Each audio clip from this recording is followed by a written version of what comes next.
Browns square off against the Cowboys, 1 p.m. Eastern start time in Dallas. The Cowboys are the 4.5-point favorite. Total's 55 and a hook. We're 4-2 in our last 6 NFL tier package plays on patreon.com/BrockPage. We're also hitting at 67% for the entire 2020 NFL season in that membership as well. For more information on how you can access these exclusive premium sports picks, link for that site is in the description section below. And once again, that's patreon.com/BrockPage. Now, the Browns are plus $1.90 for an outright win.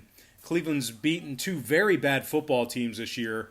Washington and Cincy are the reasons that they're 2-1 right now. But this Browns offense, they rank at the bottom 10 in yards per play, bottom 5 in passing. Baker Mayfield's completing just 62% of his passes, and he averages just 188 yards per game. This Cleveland defense is also giving up nearly 30 points a game and allows over 250 yards per contest through the air. They're just 1-2 against the spread thus far in the season.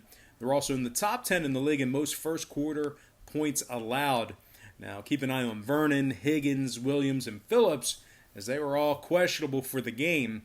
Now, the Cleveland Browns are taking on a Dallas team who's scoring 29 points a game themselves. They rank in the top 3 in the league in passing, top 10 in yards per play.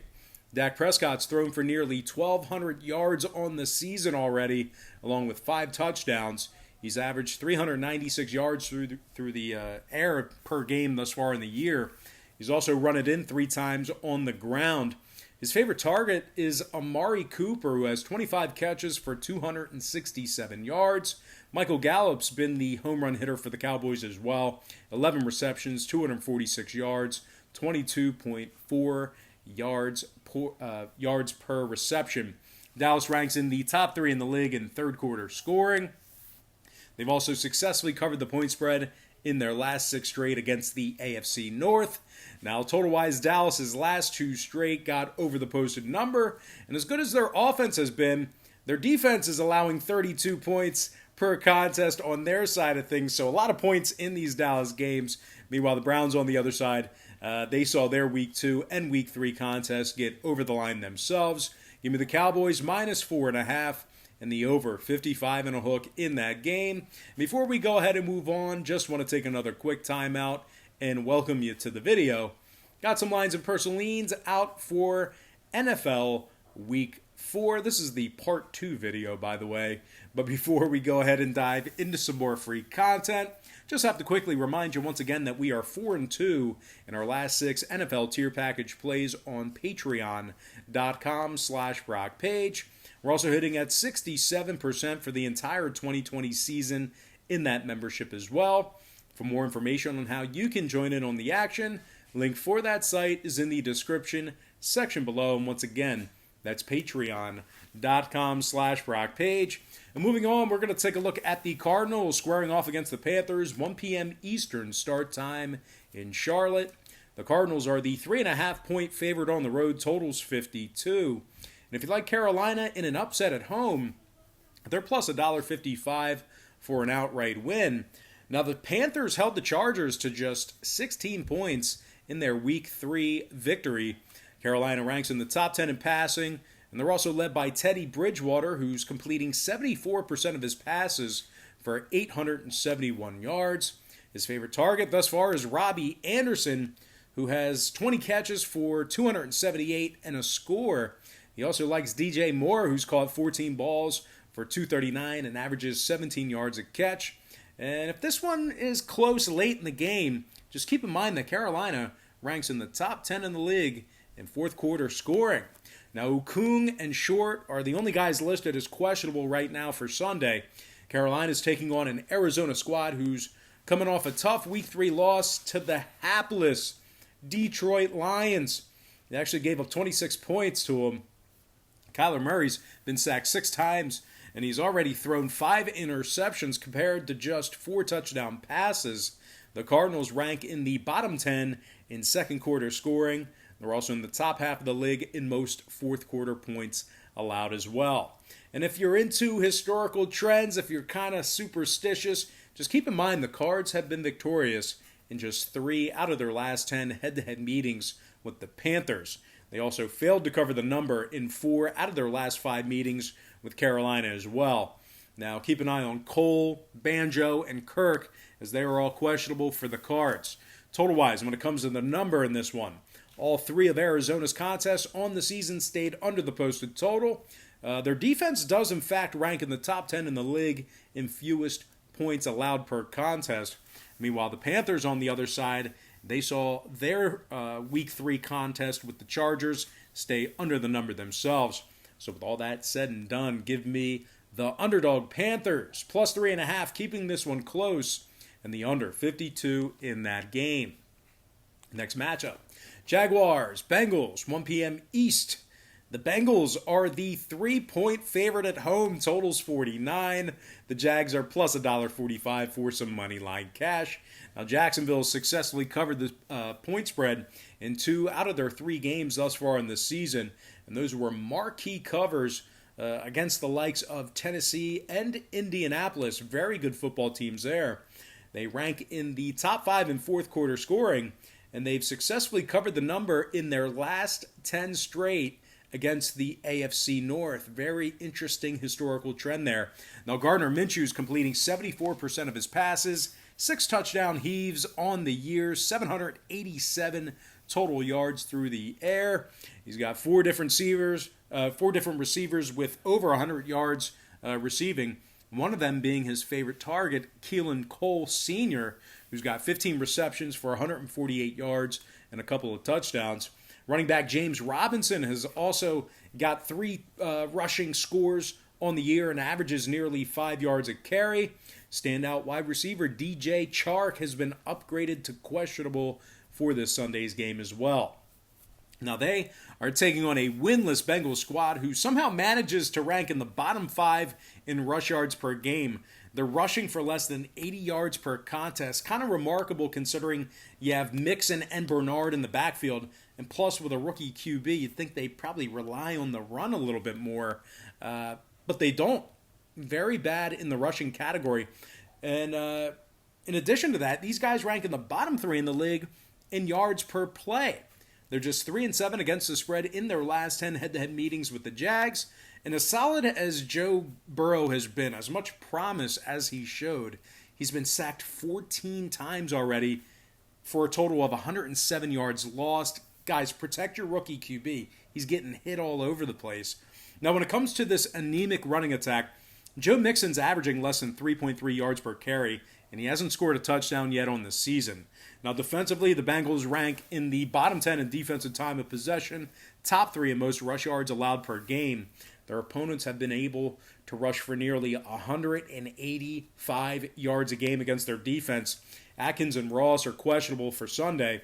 Now, total-wise, the Bengals saw their Week 2 contest with Cleveland fly about 20 points above the posted total for that game. They're also 71% to the over in their last 7 games, dating back to last season. The Jags, on the other side, saw 2 out of their 3 games on the year get over the number themselves. I'm going to lean toward another underdog in this one. Give me the underdog Jaguars plus 3 and the over 49 in that game. Next matchup, Giants, Rams, 4:05 p.m. East. The Rams are favored by 13, totals 48. The Rams are in the top 5 in rushing, top 3 in yards per play. LA scoring 30 points a game on average, and they're throwing for nearly 290 per contest. Jared Goff's completing 70% of his passes for 863 yards and 5 scores. His favorite targets have been Cooper Kupp, who has 18 catches for 228 yards and a touchdown. Robert Woods has 13 catches for $193. And, of course, tight end Tyler Higbee has 10 catches for $134 and 3 scores. The Rams' ground attack is averaging 170 rush yards a game as well. Darrell Henderson has 201 yards on the ground and a couple of scores. He's averaging nearly 6 yards a carry. The Rams beat Philly and Dallas to go 2-1 on the season, 2-1 against the spread in those ball games as well. They're taking on a pitiful Giants team who hasn't scored more than 16 points a game yet on the season. They're in the bottom 3 in the league in scoring on average per game, bottom 3 in rushing. The football Giants are scoring a dozen a game. That is it. and they're rushing for just over 55 yards per contest. Daniel Jones is completing just 60% of his passes and threw 4 interceptions already. And sadly enough, he is currently the team's rushing leader with 92 yards through 3 games. This New York D is also giving up 26 per contest, and they rank in the bottom 3 in defensive time of possession. They just can't get off the field. Now, Jabril Peppers is questionable in the secondary. I really don't think that matters. And when it comes to the total in this one, not sure over-bettors will be able to get enough points out of the G-men. They're 2-1 to the under for the season, and they rank in the bottom 3 in first quarter scoring. Meanwhile, the Rams, on the other side, their defense ranks in the top 10 in fewest first quarter points allowed themselves. They're also in the top 3 in fewest fourth quarter points allowed as well. LA's week 1 contest against the Cowboys stayed 15 points below the posted number as well. Give me the Rams minus 13 and the under 48 in that contest. Next matchup, Bills-Raiders, 4:25 p.m. Eastern kickoff in Sin City. The Bills are the 3-point favorite on the road, totals 52. And if you like Las Vegas in an upset, they're plus $1.35 for an outright win. The Raiders are coming off a tough 16-point loss to the Patriots. They let New England drop 36 points on them in that contest. This LV defense is giving up nearly 30. They are giving up 30 points a game and nearly 165 yards on the ground. They also rank in the top 10 in the league in most yards allowed per play. Now they're taking on a Buffalo team who just won their 3rd straight. They hung up 35 on the LA Rams in that victory. The undefeated Bills are also 2-1 against the spread thus far on the season, and they find themselves averaging 31 points a game. Buffalo's in the top 3 in passing, top 3 in yards per play. Josh Allen's completing 71% of his passes for 1,038 yards and 10 touchdowns. He's been awesome. He's also averaging nearly 350 yards a game in the air. He's also been able to get the job done on the ground. 2 rushing TDs for Allen as well. His favorite target is Stephon Diggs, who has 20 catches for 288 yards and a couple of scores. Cole Beasley also has 15 receptions for 228 as well. This Buffalo defense on the other side of the ball ranks in the top 10 in fewest rush yards allowed per game. They're also in the top 3 in fewest first and second quarter points allowed. Jordan Poyer leads the defense in tackles with 26. He also has 2 tackles for loss and a forced fumble. Micah Hyde also has 22 tackles on the season, 14 of them solo. And when it comes to the number in this one, all 3 of Buffalo's games thus far in the season got over the posted total. Meanwhile, the Raiders, on the other side of things, they are also 3-0 to the over themselves. So with all that in mind, give me the Buffalo Bills minus 3 and the over 52 in that contest. Next matchup, Patriots-Chiefs, 4:25 p.m. Eastern start time. Kansas City's minus 7, totals 54. New England's plus 255 for an upset win. Now, the Patriots gave up 55 total points in their last 2 ball games combined. They rank in the top 10 in the league in yards allowed per play. They're also giving up over 120 yards a game on the ground. Meanwhile, offensively, Cam Newton's thrown for just 2 touchdown passes, and his top 2 leading receivers did not have a touchdown reception yet on the year. And of course, I always like to throw these in if you're into historical trends. New England's been victorious in just 2 out of their last 9 at Arrowhead Stadium. The Chiefs, on the other side, they've successfully covered the number in 6 out of their last 9 meetings with the Patriots. We're also looking at a Kansas City Chiefs team who's won their last 10 straight against the AFC, and they've covered 11 out of their last 15 against the AFC East Division. The undefeated Chiefs are also 2-1 against the number thus far in the year. Marquee covers over the likes of Baltimore and Houston. Kansas City's in the top 5 in passing, top 10 in yards per play. Patty Mahomes has thrown 9 touchdown passes, and he's only been sacked twice. His favorite target is Travis Kelce, who has 21 catches for 227 yards and a couple of scores. Tyreek Hill also caught the ball 15 times for 222 and 3 touchdowns. This Kansas City rushing attack is also averaging 141 yards a game, mostly in part due to rookie Clyde Edwards-Helaire, who's carried it 55 times for 240 yards and a score. This Kansas City defense ranks in the top 10 in pass yards allowed per game. Chris Jones has 3.5 sacks, 2 forced fumbles. L'Jarius Sneed also has a couple of picks from the secondary. And we can't forget about linebacker Anthony Hitchens, who leads the club in tackles with 21. Now, total-wise, Kansas City's last 2 ball games stayed under the posted number. They currently rank in the top 10 in fewest points allowed. Meanwhile, the Patriots on the other side have held their opponents to 20 points or less in 2 out of their last 3 themselves. Their Week 1 victory against Miami fell 10 points below the posted number. So with all that said and done, give me the Chiefs -7 and the under 54 in that contest. Next matchup, Eagles-Niners, Sunday Night Football. And that's going to be an 8:20 p.m. Eastern kickoff in the Bay. San Francisco's -7, totals 45.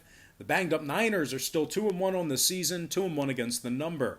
They're coming off back-to-back victories over the New York teams, where they gave up just 22 total points in those games.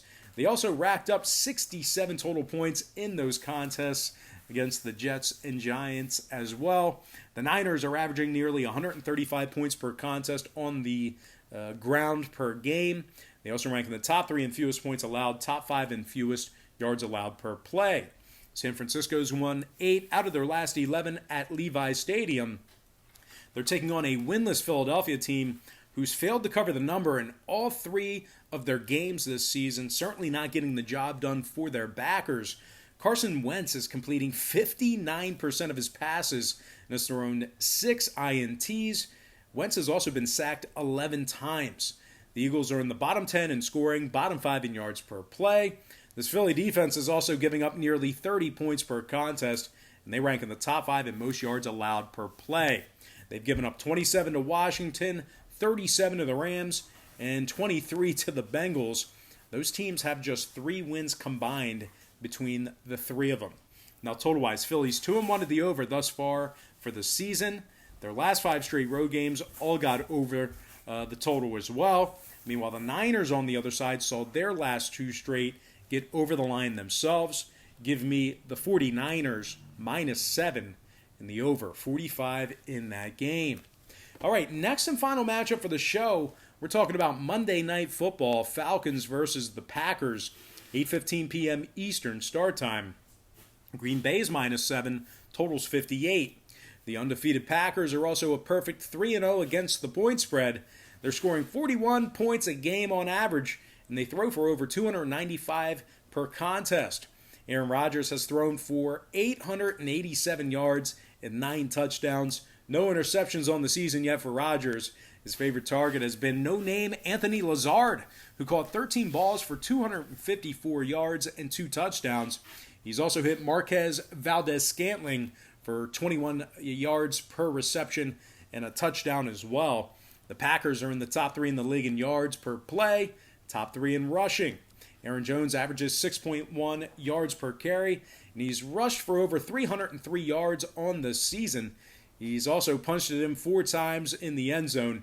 Green Bay is currently on a 7-game winning streak at Lambeau.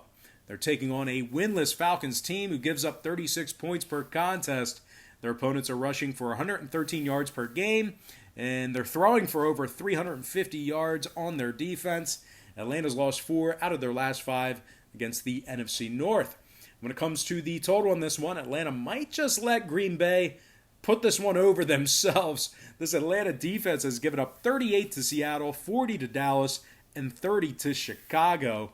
Needless to say, all 3 of their games on the season got over the posted total. The Packers, on the other side, they also saw all 3 of their games on the year get over the number themselves. Give me the Packers -7 and the over 58 in that contest. All right, guys, that's going to do it for me. Don't forget to check me out on Patreon. If you guys decide to get a package here today, just keep in mind we bill you the day you sign up and then the first of every month following that. But most importantly, guys, got to thank you for joining me right here on YouTube. Really hope you enjoyed all this great free content, all this great free information. And with that said, happy Tuesday to you. Best of luck to you. And I look forward to seeing you later on today on my website at patreon.com/BrockPage.